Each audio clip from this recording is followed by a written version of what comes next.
Okay, finally getting around to spinning these honey frames. I just wanted to show you the full capped comb real quick before I do this. And I've explained it to you before, but it's hard to understand really without seeing it. And before I forget to mention, these ones that are spaced out here, these holes, these empty holes, that's for air circulation. That's just one example of how super intelligent honeybees are. I mean, it's just fascinating. It really, really is. So, when they collect the nectar, they bring it into each comb, and once each cell, these are cells. So this is a comb, honeycomb. Each one of these separate is a cell, and they will fill each cell until it's completely full. Now, when the cells are full, see, now this is some uncapped down here. Let me pull it up. See it glistening. I've already pulled that off. And if you see the really dark orange spots in there with that, that's some pollen. Now I could pull that out. Essentially, it's bee bread and collect that and use that too. But when you're doing multiple frames like this, it just gets spun out. It just becomes a beneficial factor to the honey. That's really one of the things that makes it so good for you. It's antimicrobial properties and its antibiotic properties. Anyways, back to the nectar. So they fill each little cell, and when it's filled to their liking or their discretion, they'll flap their little wings and essentially dehydrate the nectar and then turning it into honey. And then they cap it. And they use the wax. This is fully capped comb. It's good until I poke it. And this is how bees preserve. So this is essentially their harvest and how and preservation by using wax. Now wax, if you didn't know, beeswax is secreted from their body. It actually comes out of their, they have little segments in their body. It comes out of the back of their segment, and they pull it and they chew it up, and this is what they build with it. So they build the comb. Fresh comb is called burr comb. This is new comb, but it's not brand new. It has been used. You could tell the color of the cell. So they've already filled it and unfilled it before. That's what that means. Real new burr comb is very, very light. Almost clear. Doesn't even look like honeycomb. So the process of collecting honey is a few steps to it. But first you got to uncap this. And, I just want to show you, like, how absolutely amazing this is, how fascinating this is. Now, it's hard. Beeswax. And this is just, I have no words with how intelligent they are. That this is what they've evolved to do. To preserve it for them. And it will stay like this until they eat it. Now, when we leave the frames out there for them to eat, because we don't take everything. A lot of beekeepers do take all the honey. We don't. We leave some. And when we go out there in the spring and check it, each little cell is pulled away. You can see the little crumbs of the sugar from where they chewed and left, and they eat it. And it's crazy. It really is. So it's just like a farmer would collect his harvest for the winter. Bees do the same. And don't forget that they're not native to our area, so most of the time they die. We have to get new bees. So anyways, step 1 to the frames, which we have several, is to uncap this honey. You have to uncap it. And you have several ways to harvest, but if you're going to spin it, which is what we're going to do, I'm going to show you that in a minute, it has to be uncapped first, because how are you going to spin it out? Now, some people use a hot knife, and they'll slice this right off. They'll just go all the way down, and it slices that first layer right off. But when you bring honey to temperature, you're killing every single microbe that is beneficial. All that good stuff, if it's heated to a certain temperature, you're killing it. So you don't ever heat treat your honey. Commercial keepers will do that. If you're buying honey out of a grocery store, that's likely what's happened to the honey. But they can still label it raw and organic and all that good stuff, because that's what you're buying. You're buying the label.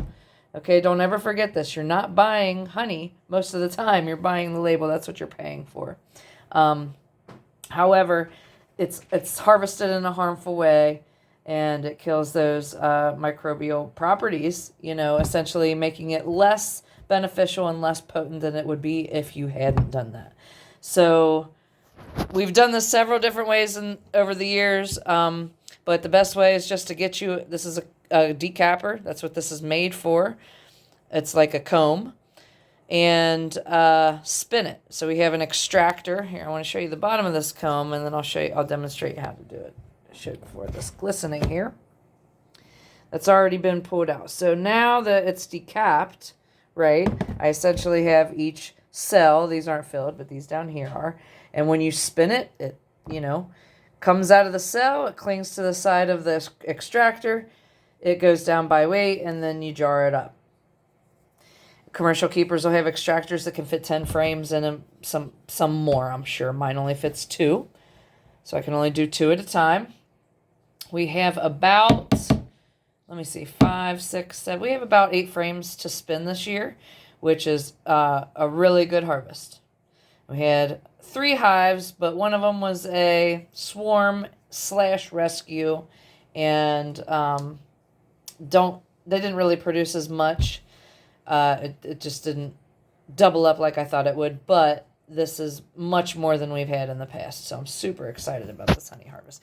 Now, just for demonstration purposes and because I'm holding the phone and I only have one hand, I'm going to show you real quick. Right in the middle, which you would start from one end and move your way up, or start up and move your way down, whatever. It's easier to go up. So you just kind of right in. Here, let me get in so I can show you. All right, so you just right in and underneath and just kind of pop it up. Get back in my groove here and hold the phone at the same time. Okay, here we go.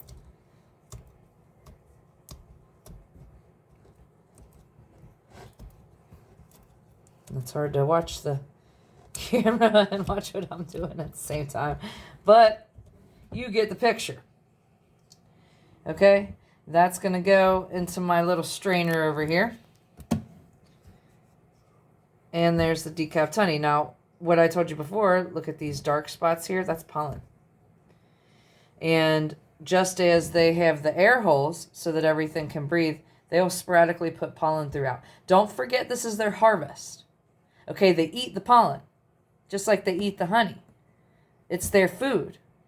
So, they have it throughout so that they can get a balanced meal. Pretty cool. They make everything themselves. And then the propolis, which I've talked about before, here's a little bit of it. Let me see if I can get a piece. It's hard to get off. So this is what they would put all along here, this sticky stuff to hold it in place. Here's some.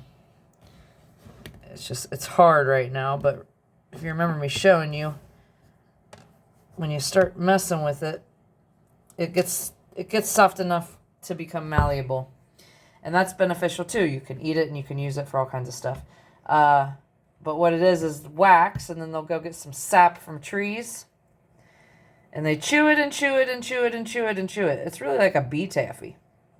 There's a piece of it. It's called propolis, and it's their glue. It's a bee glue. Let me roll it up in a little ball there. I never showed you this before because it gets like Play-Doh, or sticky tack is a good example. Real hard when it's cold, but once you start touching it and warming it up, the softer it becomes. So all along the top here, that's all propolis. And it's hard to see here because I can't get it off. All along the sides here.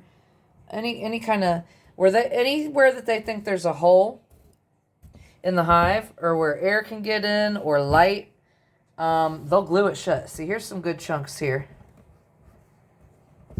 with that propolis.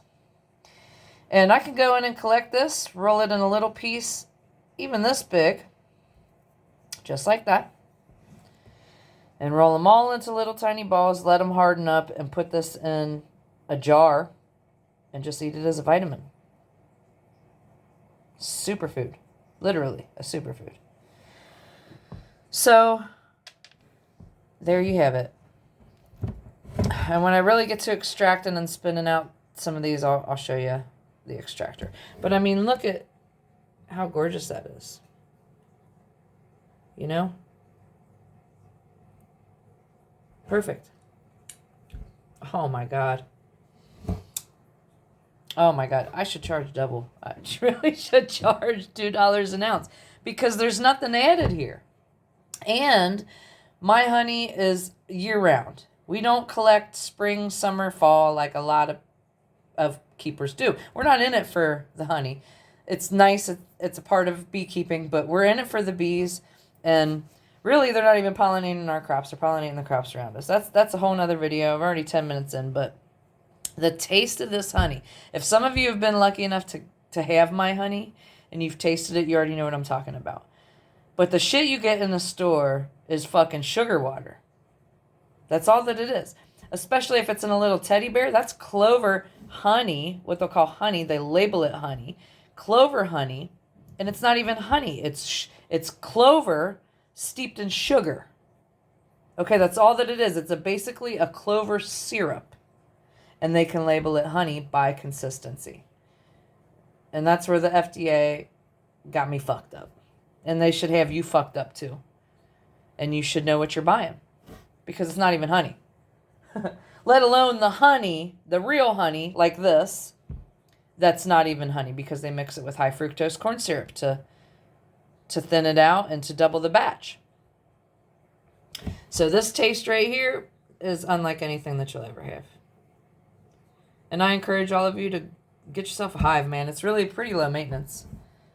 You know, that's why I'm slacking so much. This should have been done a week or two ago. This honey spun out. Should have had jars out already. I have a craft fair coming, so I don't mind that I'm waiting. And I've got quite the clientele for my honey. I've got quite a few people waiting in line for it. So I know I'm not going to be able to sell it, but I'm still slacking. So there you have it. Got a few of these to do.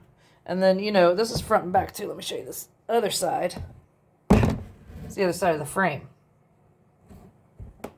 You know, and this is a little bit darker here, darker honey, so that's probably from later in the season. Starting to crystallize in there. Now see the difference? So this wasn't capped. Gosh, I've been talking for 12 minutes. This wasn't capped yet. And if you look really close, let me see if I can zoom. Got some fuzzies on here. Okay, let me see if I can zoom a little bit and get the sunlight. Okay, perfect. Do you see the difference in consistency? How some of them look really liquidy and really thin, and the others look like they're crystallizing. So that's a perfect example of them being halfway through their work. And some of it's capped. So this is what they were doing when I pulled this frame out. I usually wouldn't take it. This is something that I probably would have normally left for them. And we just probably had so many that I was able to take it. And then again, you got your pollen. Now these are the really dark pollens. That's what that is though. There is a mixture here right there between nectar, honey, and pollen.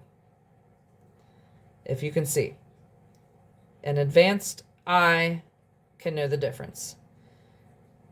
But you can certainly see the difference in textures, or consistencies and textures. Whether you know what it is or not, you can see that there's a difference. So all this here is nectar. Brand new nectar right out the flower.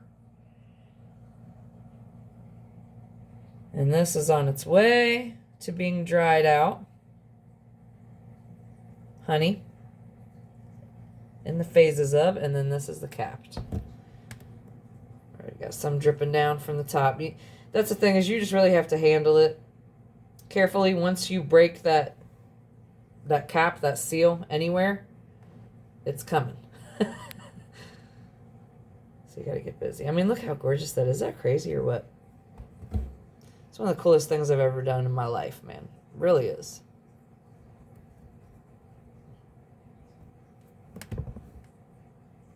So,